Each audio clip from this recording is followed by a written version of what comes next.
Hello दोस्तों, unique classes Jodhpur में आपका स्वागत है। आज अपन डेली करंट अफेयर की शुरुआत कर रहे हैं, जो रोजाना अपना समसामयिकी होगा, जिसमें विश्व का जीके, इंडिया का जीके और जो भी भारत में डे बाई डे जो भी घटना हो रही है, जो नियुक्तियां हो रही है, तो नए नए क्वेश्चन क्रिएट हो रहे हैं, उन्हीं क्वेश्चन को ध्यान में रखते हुए हम आज एक समसामयिक की करंट अफेयर की क्लास है जो स्टार्ट कर रहे हैं, क्योंकि आने वाले एग्जाम के अंदर जो भी आने वाला जो हमारा एग्जाम में कंपटीशन होगा, उसमें सबसे महत्वपूर्ण होता है करंट। तो आज अपना फर्स्ट क्वेश्चन के साथ है, जो आज करंट अफेयर क्लास में शुरुआत कर रहे हैं, और अपना फर्स्ट क्वेश्चन ये है कि हाल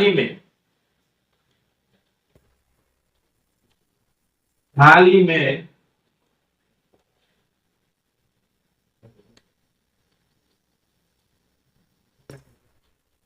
प्रधानमंत्री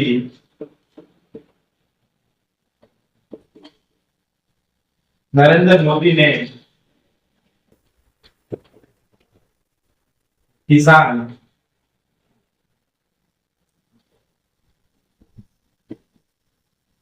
सम्मान निधि की कौन सी किस्त जारी की है। बहुत ही इंपोर्टेंट क्वेश्चन है। आज का पहला क्वेश्चन है जो बहुत ही इंपोर्टेंट है कि हाल ही में प्रधानमंत्री नरेंद्र मोदी ने किसान सम्मान निधि की कौन सी किस्त जारी की है। तो सबसे फर्स्ट ऑप्शन है ए 16वीं, बी 17वीं, सी 18वीं और डी 19वीं। क्योंकि आने वाले जो कंपटीशन के एग्जाम के अंदर किसान सम्मान निधि योजना से बहुत ज्यादा क्वेश्चन पूछे जाते हैं और बहुत बार क्वेश्चन पूछ भी देंगे कि हाल में प्रधानमंत्री नरेंद्र मोदी ने किसान सम्मान निधि योजना की कौन सी किस्त जारी की है। तो ये किस्त जारी की है 17वीं किस्त। कौन सी किस्त जारी की है? 17वीं किस्त। ये है क्या किसान सम्मान निधि योजना? सबसे पहले तो यही इंपॉर्टेंट है कि योजना है क्या और इसकी शुरुआत कब हुई है। इस योजना को शुरू करने का मुख्य उद्देश्य क्या रहा है, इसके लिए अपन विशेष तौर पर डिस्कस करेंगे। और ये योजना की जो शुरुआत है वो हुई 1 फरवरी 2019। इनकी शुरुआत कब हुई? 1 फरवरी 2019 को। और किसने की है? तो उस समय जो हमारे हमारे जो वित्त मंत्री थे पीयूष गोयल, उनके द्वारा एक घोषणा की थी। जो हमारा अंतरिम बजट था,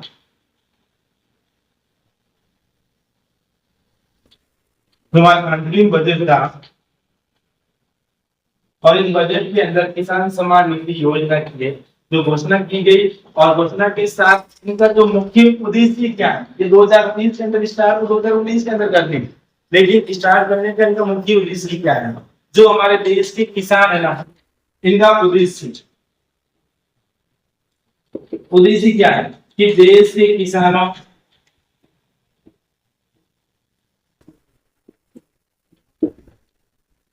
देश के किसानों की आर्थिक स्थिति को मजबूत करना, देश के किसानों की आर्थिक स्थिति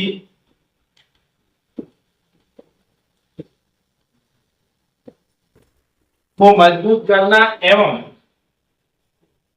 उनकी आय को दोगुना करना। उनकी आय को क्या करना? दुगुना। तो देखो, इनका मुख्य उद्देश्य जो हमारे देश के किसान है, उस देश के किसान की जो आय है उनको दुगना करना है और उनको आर्थिक रूप से उनको संबल प्रदान करना, उनको अपने पांव पर खड़ा करना है। उसके बाद देखो,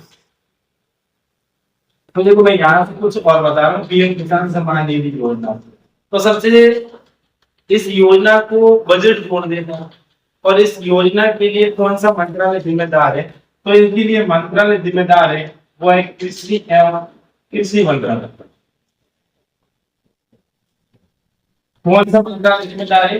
कृषि मंत्रालय। और कृषि मंत्रालय के जो केंद्रीय कैबिनेट मंत्री है, और वो मंत्री कौन से है? जो केंद्रीय कैबिनेट मंत्री है वो मंत्री है शिवराज सिंह चौहान। कौन से मंत्री है? शिवराज सिंह चौहान। चौरासी। समाज ये बहुत बड़ा हमारा देश के अंदर तो सबसे बड़ी योजनाओं में से एक है जो सीधे किसानों को खाते में 83 ट्रांसफर की जाती है। तो विशेष तौर पर ध्यान रखना कि कौन सी की जारी हुई है, सतर्क की जारी हुई है, इनकी शुरुआत कब हुई है। तो ये शुरुआत हुई है 2019 के अंदर। जो हमारे देश का बजट आया था उसी बजट में घोषणा की गई। और इनका मंत्रालय कौन सा है, तो ये मंत्रालय कृषि मंत्रालय। कौन सा मंत्रालय? कृषि मंत्रालय। और इसका केंद्रीय मंत्री कौन है कृषि मंत्रालय का? तो ये है शिवराज सिंह चौहान। और इसके बाद इनका मुख्य उद्देश्य क्या है? उद्देश्य ये है कि किसानों को आर्थिक रूप से संबल प्रदान करना। और इसके बाद देखो इनके अंदर पेमेंट कितना मिलता है। तो पेमेंट मिलता है इसमें टोटल 6,000 रुपए। कितने हजार रुपए मिलते हैं? 6,000 रुपए मिलते हैं। और ये 3 किस्तों में पेमेंट मिलता है। कितनी किस्तों में मिलता है? 3 किस्तों। तो ये देश की सबसे बड़ी योजनाओं में से एक योजना है जो किसान सम्मान निधि योजना है। आने वाले एग्जाम के अंदर इसके बहुत पूछे जा सकते हैं, क्योंकि मोदी सरकार जो 3.0 सरकार है उनकी शुरुआत की जो पहली घोषणा है वो किसान सम्मान निधि किसानों के लिए है। उसके बाद अपन दूसरा क्वेश्चन, एक बार अगर आपने क्वेश्चन बता दिया तो बता दो ढंग से, उसके बाद दे।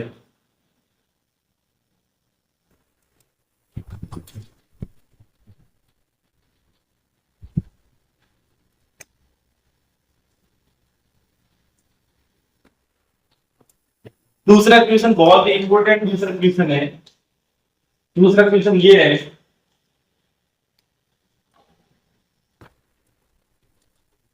कि हाल ही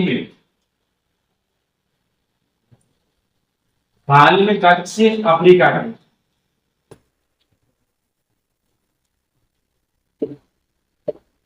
के राष्ट्रपति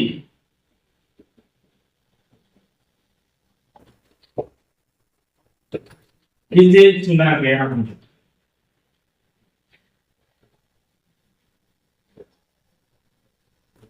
हाल ही में दक्षिण अफ्रीका के नए राष्ट्रपति है तो किसे चुना गया है आपको बताना है। सबसे पहले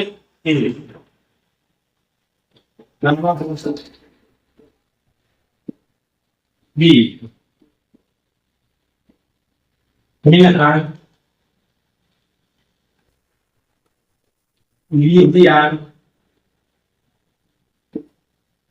और डी, इनमें से कोई।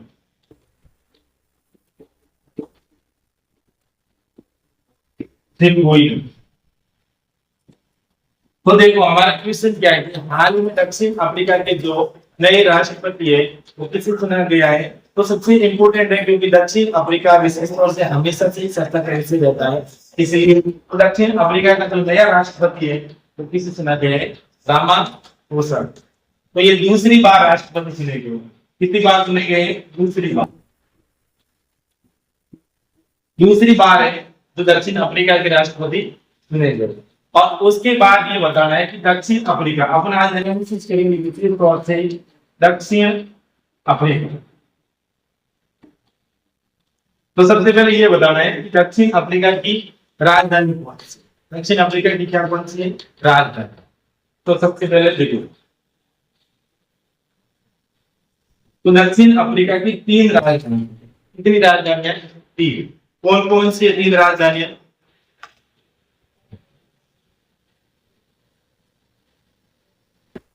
सबसे पहली है वो है केप टाउन। सबसे पहली कौन सी है? Cape Town. दूसरी है प्रिटोरिया।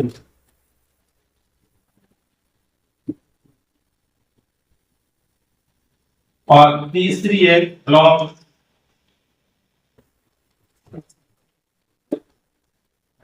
फॉन्टेन। ब्लॉम फॉन्टेन।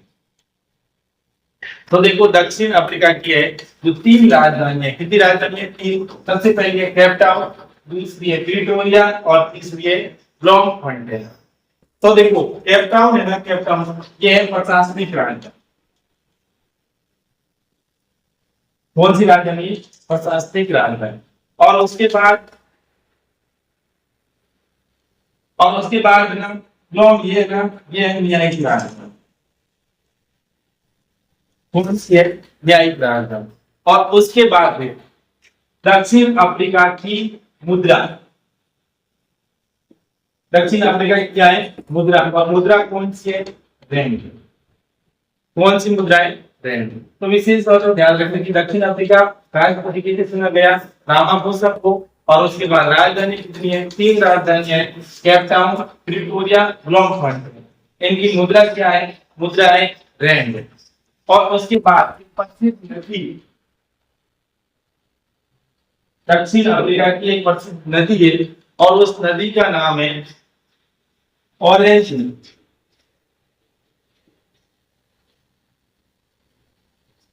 नदी का नाम क्या है? ऑरेंज नदी, दक्षिण अफ्रीका की। और यही नदी आगे जाकर अटलांटिक,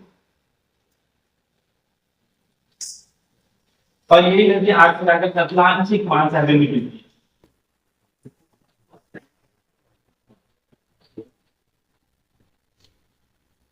कहां पर मिलती है? अटलांटिक महासागर के अंदर। तो देखो, तो ये आगे जाकर नदी है, अटलांटिक महासागर में गिरती है। तो आपको विशेष तौर पर ध्यान होना चाहिए कि दक्षिण अफ्रीका के हाल ही में राष्ट्रपति किसे चुना गया है? रामाफोसा को चुना गया है। और कितनी बार राष्ट्रपति बने हुए? दूसरी बार राष्ट्रपति बने। और उसके बाद दक्षिण अफ्रीका की मुद्रा क्या है? तो मुद्रा है रैंड। और उसके बाद दक्षिण अफ्रीका की राजधानी कितनी है? तो 3 राजधानी है और एक प्रसिद्ध नदी है, और उस प्रसिद्ध नदी का नाम है ऑरेंज। अगर हमारा वीडियो पसंद आए तो हमारे साथ जुड़े रहो, ठीक है? और वीडियो शेयर करो, लाइक करो। अगला क्विज।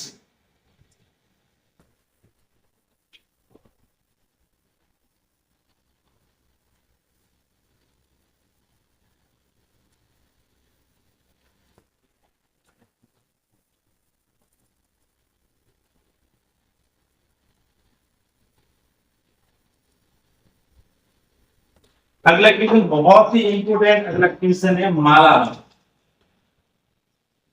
अगला क्वेश्चन कौन सा है? मालाबार रिवर फेस्टिवल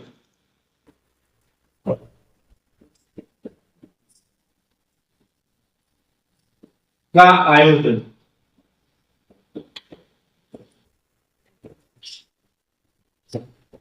कहां पर किया जाएगा?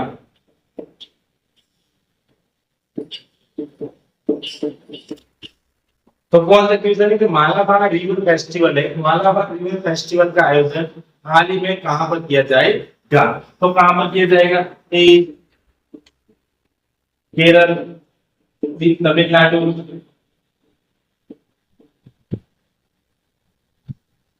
सी आंध्र प्रदेश, और डी लगा लो महाराष्ट्र। तो देखो, हाल ही में ना मालाबार रिवर फेस्टिवल का आयोजन है, वो आयोजन केरल के अंदर किया जाएगा। कहां पर किया जाएगा? केरल के अंदर। और कब किया जाएगा? ये होगा अभी थोड़े दिनों के बाद, जुलाई के अंदर है इसका आयोजन किया जाएगा। ये भारत के केरल राज्य की जो मालाबार पहाड़ियां है, उसकी नदियों के अंदर बहुत ही शानदार आयोजन किया जाता है। इसका उद्देश्य है कि जो वहां पर है ना, नाव है ना, नाव का एक नाव कलर की एक प्रतियोगिता। किसकी प्रतियोगिता होती है? नाव कलर। बड़े बड़े नाव चालक आते हैं और नाव को लेकर आते हैं, छोटे छोटे नाव होते हैं उनको लेकर आते हैं। और ये नदी का एक डिस्टेंस होता है, यहाँ से लगाकर यहाँ तक, और यहाँ से लगाकर यहाँ तक होते हैं। और जो नाव को चलाते हैं, उस नाव को जो चलाते हैं उनको कहते हैं कैप्टन। उनको क्या कहते हैं? कैप्टन। और वो प्रतियोगिता के अंदर भाग लेते हैं, और लंबी जितनी जो सबसे आगे चलता है, और जो यहाँ से लगाकर इस नदी से लगाकर यहाँ तक पहुंचता है, उनको बहुत भारी इनाम दिया जाता है। ये बहुत ही रोमांटिक प्रतियोगिता है, ठीक है? इसके अंदर हजारों लोग हैं और भाग लेते हैं, और करीबन करीबन 20 देशों के लोग आते हैं। 20 देशों के लोग क्या कराते हैं ना, क्या कराते हैं इस प्रतियोगिता के अंदर भाग लेते हैं। ये प्रतियोगिता कहाँ पर होती है? केरल की मालाबार तट पर होती है, और ये बहुत ही महत्वपूर्ण प्रतियोगिता है। उसके बाद देखो अगला क्वेश्चन। तो अगला क्वेश्चन BWF। BWF ऑस्ट्रेलिया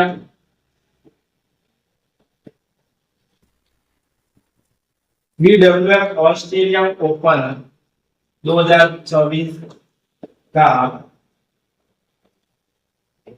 खिताब किसने जीता? तो देखो हाल ही में BWF, कौन सा BWF ऑस्ट्रेलिया ओपन 2024 का खिताब है तो किसने जीता? सबसे महत्वपूर्ण वही गोल्ड ने, बी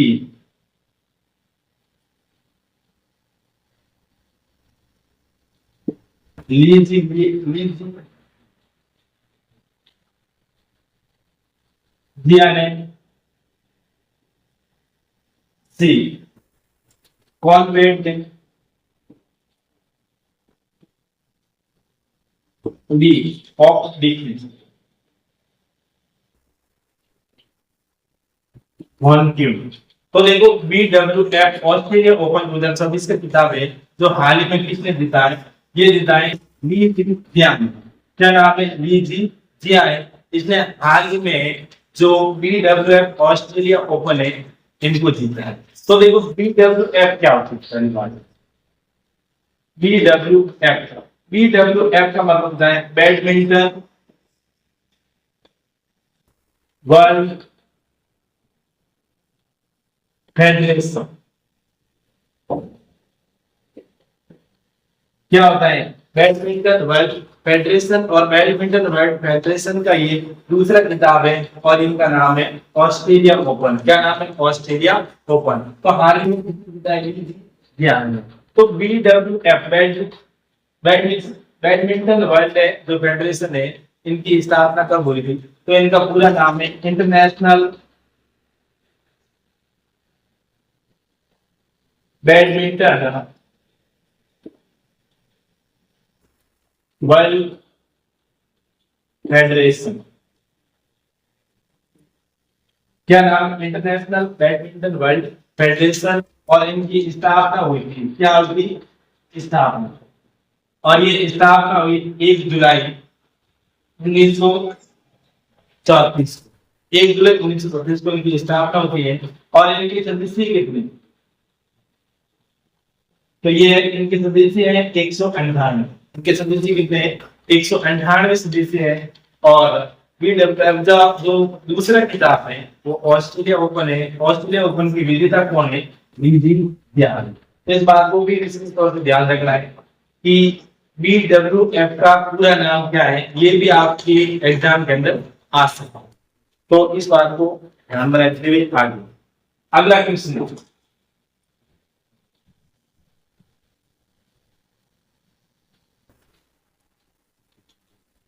अगला क्वेश्चन ये है कि हाल ही में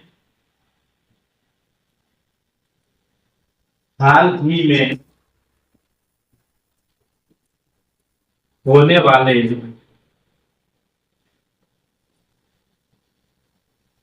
एयरफोर्स के बहुराष्ट्रीय युद्ध अभ्यास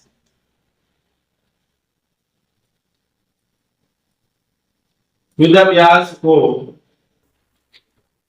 किस नाम से जाना जाता है? तो हाल ही में अभी जो थोड़े समय बाद जो अगस्त 2024 कब होगा इनका आयोजन? अगस्त के अंदर होगा। अगस्त 2024 के अंदर आयोजन होगा जो एयरफोर्स का इस साल का सबसे बड़ा युद्ध अभ्यास, बहुराष्ट्रीय अभ्यास है। और इस बहुराष्ट्रीय अभ्यास के अंदर है जो बहुत सारे देशों में एयरफोर्स के अधिकारी, एयरफोर्स के जो फाइटर्स है वो भाग लेंगे। तो इनका किस नाम से जाना जाएगा? इनको जाना जाएगा रेड फ्लैग। किस नाम से जाना जाएगा? Red flag. तो रेड फ्लैग है ये युद्ध अभ्यास है जो एयरफोर्स का इस वर्ष का सबसे बहुत ही इंपोर्टेंट युद्ध अभ्यास है। और जो कब आयोजन होगा? अगस्त 2024 में होता है। उसके बाद में आपको कुछ मैं आपको कुछ फुल फॉर्म बता रहा हूं। क्या बता रहा हूँ? फुल फॉर्म, क्योंकि आने वाले एग्जाम के अंदर बहुत सारे अपने से पूछते हैं कि इनका पूरा नाम क्या है। तो सबसे पहले होता है NHB। क्या होता है NHB? तो NHB का मतलब है नेशनल, N का मतलब है नेशनल, H का मतलब है हाउसिंग और B का मतलब है बैंक। तो इसका भी ध्यान रख लेना, NHB का पूरा नाम क्या था? तो नेशनल हाउसिंग बैंक। और उसके बाद होता है NCERT।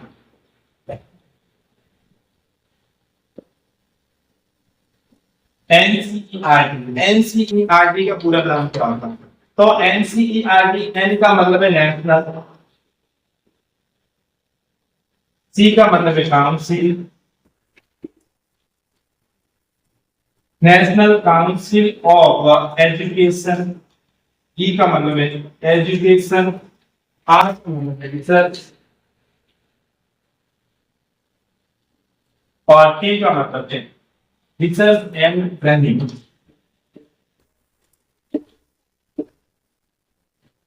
तो देखो, हमेशा एक दो कुछ फुल फॉर्म होनी चाहिए, ताकि आने वाले एग्जाम में अगर जब भी आपको फुल फॉर्म के बारे में पूछे तो आप बेझिझक बिना झिझक के जो आप बता सकते हो।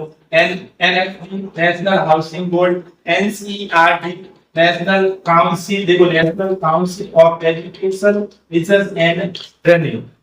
तो अगर हमारा वीडियो पसंद आए तो शेयर, लाइक एंड सब्सक्राइब जरूर करना। धन्यवाद।